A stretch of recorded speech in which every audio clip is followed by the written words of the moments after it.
Sup, it's Hallie. Welcome back to Undercurrents. When we last left off, we had finished the main Monica route, and now we're checking out what's different on the not ski route. Also, I need to, drop a backup save. Here, hold on. Bop. There we go. I usually do that before we get started, but I didn't today. And we just called her cute. A stray thought exited our mouths. What? Ah, yes, here we go. Who are you calling cute? Alright, I have one shot at this. Play it off as deliberate and lay it on thick, and maybe it'll work out. Otherwise, pretend I said nothing. Either way, I'm probably screwed if I'm not decisive. I take a glance in Natsuki's way. She looks flustered. Alright, option one it is. All or nothing. You, of course. Well, I'm not cute. I don't believe you. Well, what's that supposed to mean? She's gone beet red. Looks like that was the right call. Now to pull it back. Exactly what I said. Now are we reading or not? Natsuki blinks a couple of times, trying to cage me. Ah, of course. Yes, let's read. Natsuki moves her chair closer to mine and leans over to see the book. If I were to move the book slightly to the side, she'd have to practically sit in my lap to read it, although judging from how her leg is already resting on top mine, shaking my head, I banish the thought. As I look at the girl, I start to notice something. Despite her rough demeanor, and what I said before, she's actually pretty cute. She's small and delicate like a cat, and the way she's leaning my way, she's almost leaning into me. I feel my cheeks start to flush, so I bring the book closer to Natsuki. She shifts to a more comfortable position and then looks up at me. Her hair is a soft, gentle pink color, and her fringe is held to one side by a simple but effective hairpin. Her eyes are a whole different ballgame, though. The depth to them is remarkable. She looks like she's lived 1,000 lifetimes in those eyes. The eyes, the color of her hair, shimmer as the light of the afternoon sun dances across them. Are you going to turn the page or what? Yeah, right, the book, of course. What the hell else would you be thinking about? No, nothing. That's what I thought. I quickly turn my attention back toward the book. It's then that I realize the sun is starting to dim, and club time is almost over. And I'm still on the first page. Okay, everyone. And away we go. Yeah, I have no idea how many exclusive events we can expect. The next day, I find myself once again in the club room. I don't quite know why I'm so drawn to this place, but I'll take it. Everyone's sitting down and reading at the moment, as we're planning on sharing a short story each. It'll be an interesting exercise, to be sure. I'm not quite certain what to make of the story I've selected. I picked it because of the interesting name, but it was really quite short. I finished it in only a few minutes while everyone else was still concentrating. So, instead, I think I'll send Amelia a message and see what she's up to. Hey. Doesn't take long to get a response. Hey, how's the club? Not bored already, I hope. Nah, I just finished my book early and didn't want to bother anyone else. Couldn't you read more from their collection? Huh, that's a smart idea. Thanks, Amelia. I'll catch you after the club. Sure, I'll meet you at the front of the gate. Turns out Amelia ended up looking at the Home Economics Club today, inspired by my joining of the Literature Club. I was surprised when I heard, but it's probably good for her. Besides, something about this club makes me feel more social today. I can't quite put my finger on it, but I probably shouldn't complain. So, in light of her good idea, I walk over to the nearest club member. Hey, Natsuki, is there something else I could read? I finished my short story today. Without looking at me, I get a response. Seems she's deep in thought. I mean, there's parfait girls in the closet if you want, but Actually, sure, go for it, top shelf. Top shelf? How do you reach it then? She stops looking at her book for a moment to glare daggers at me. You really want to go there? No, sorry, it was a genuine... I use another box, obviously. Sorry, Natsuki, I didn't mean to offend you. Sure, short shorts are just the cream of the crop, aren't they? She rolls her eyes and returns to her book.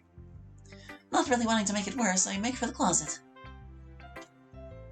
Well, I think I can see the box. Just have to get it down, I suppose. There's actually quite a bit in here, now that I think of it. A tea set, an entire library of novels and novella, an almost complete collection of Tolkien's work in 2 languages? That's incredible. If I had to guess, that'd probably be Monica's. Yuri's probably read it, but I'm not sure if she'd want it in French, unless she's learning the language. Though then again, actually, maybe. The more I think about it, the more sense it makes. The Poe collection over here would be hers, though. Oh, there's some stuff here Sayori would like, too. I wonder if they all keep their collections stored here for safekeeping. Though, I still can't quite find anything that might interest Natsuki outside of the one series. Interesting. It's almost like that's the only thing in here she owns. Nah, that can't be it. She probably just has interests that I don't know about. I've hardly known her a day. Best to grab what I came for and not pry into anyone's business, I think. Alright, I've got the first volume. Let's crack it open and... This is somehow exactly what I expected.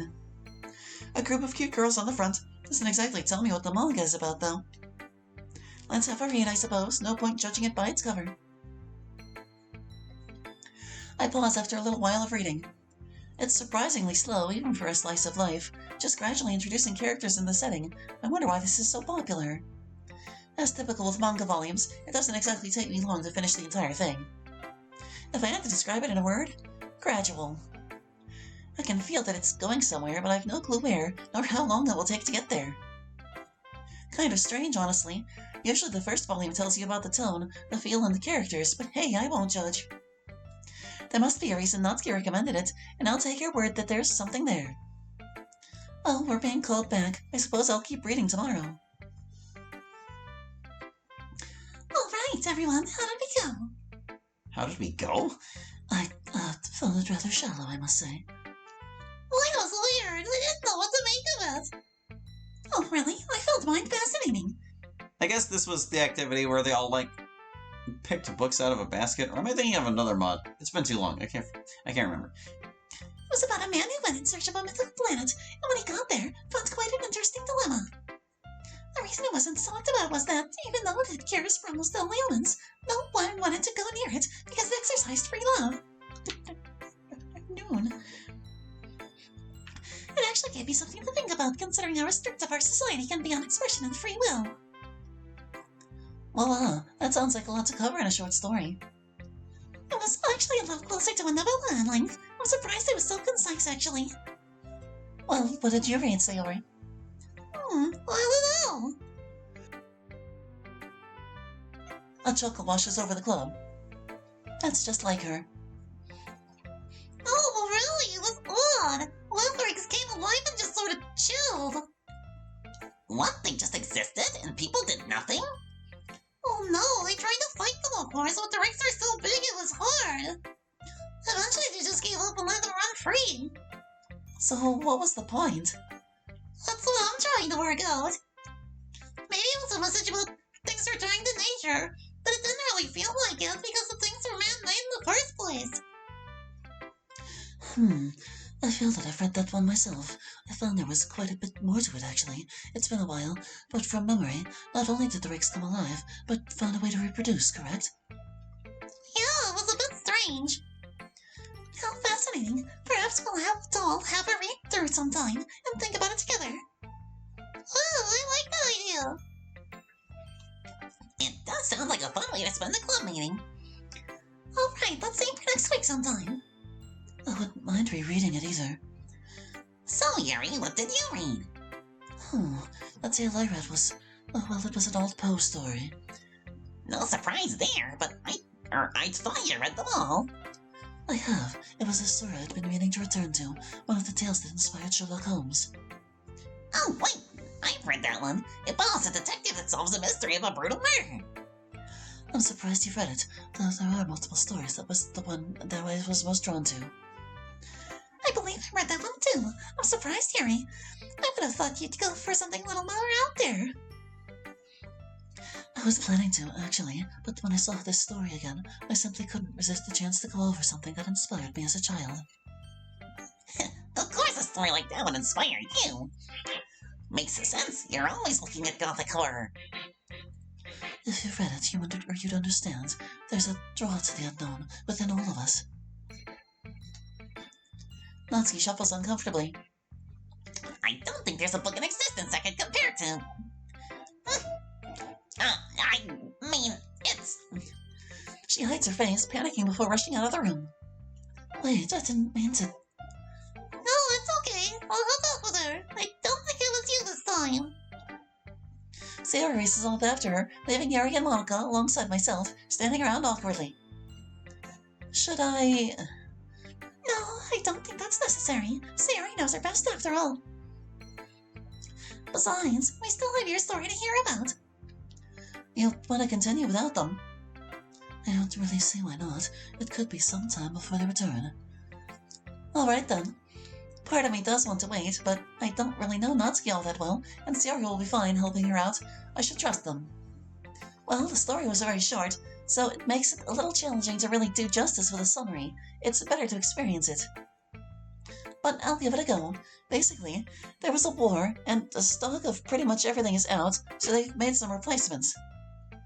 So a soldier reaches one of these bases and is given replacement food made of wood, because that's all they've got, which, is just wood. Not only does it not taste good, but there's no nutrition in wood. But anyway, the point of the story is that at the end, he gets visited by one of the girls on the base, but all the women are dead, so it turns out it's a replacement woman, too. Wait, so it's a cross-dresser?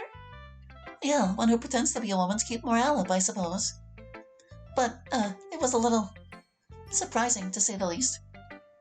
I see, a subversion based on setup. While the ending might have been predictable, it was the payoff rather than the subversion itself that makes the ending interesting.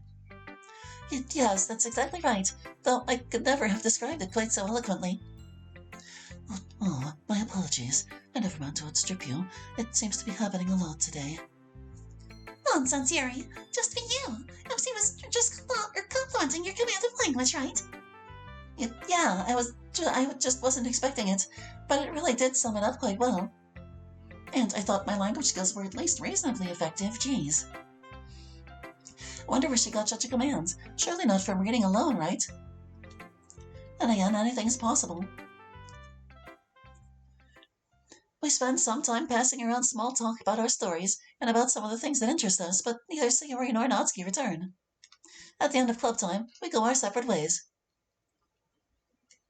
Took you long enough. Jeez, what held you up? Oh, not much. I was just looking for one of the club members. Nothing too serious, don't worry. She shrugs, clearly not too upset that I kept her waiting. All right, let's hit the arcade, shall we? May as well, eh? I don't remember I don't remember that haircut on her. Is that new? Look, I'll bet you got gear. I can beat you at the crane game. There's no way in hell I'd take you up on that. I haven't beaten you in one of those since we met. So you did it. You haven't practiced at all.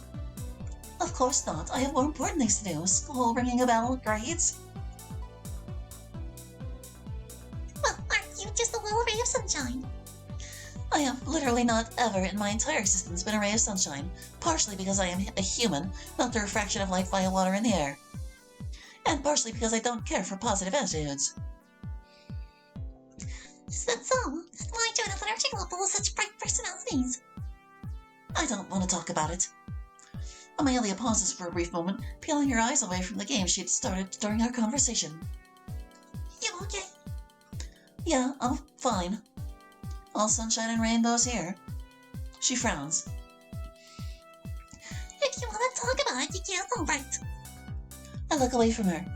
It's nothing major, just you don't know how it feels. Ciorio's my best friend, and seeing her walk around with someone else taking that place, even though it's my own damn fault, it hurts. You're jealous?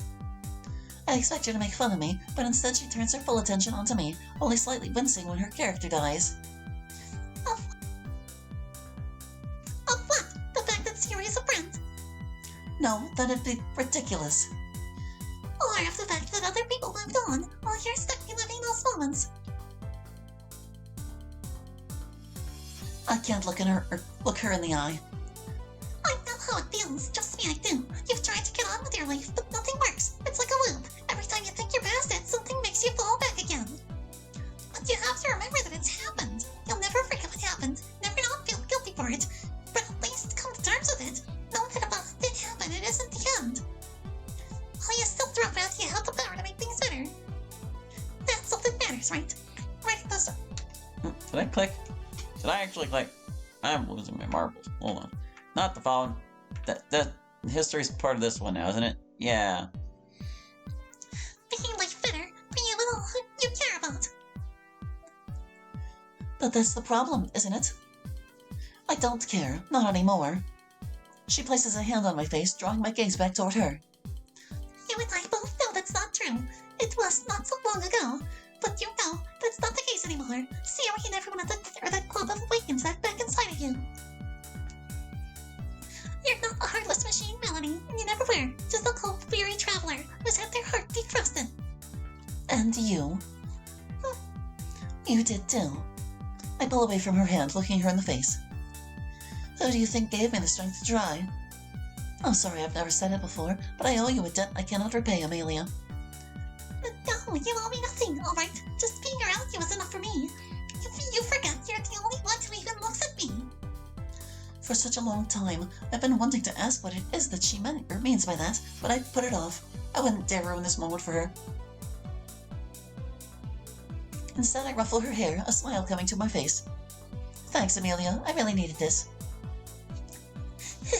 I know. Always happy to help. And I'm sorry for getting so emotional. No, usually it's me, so it's nice having a shoe on the eye for once. You're so stone cold, it's hard to really get you to open up sometimes. Yeah. Hey, if it helps, let's get something to eat. Food always makes you feel better, right? Well, usually, I guess it couldn't hurt. Besides, there's one game where we both equally suck at. Bowling. Bowling. We share a smile before heading toward the bowling alley. What a day this turned out to be.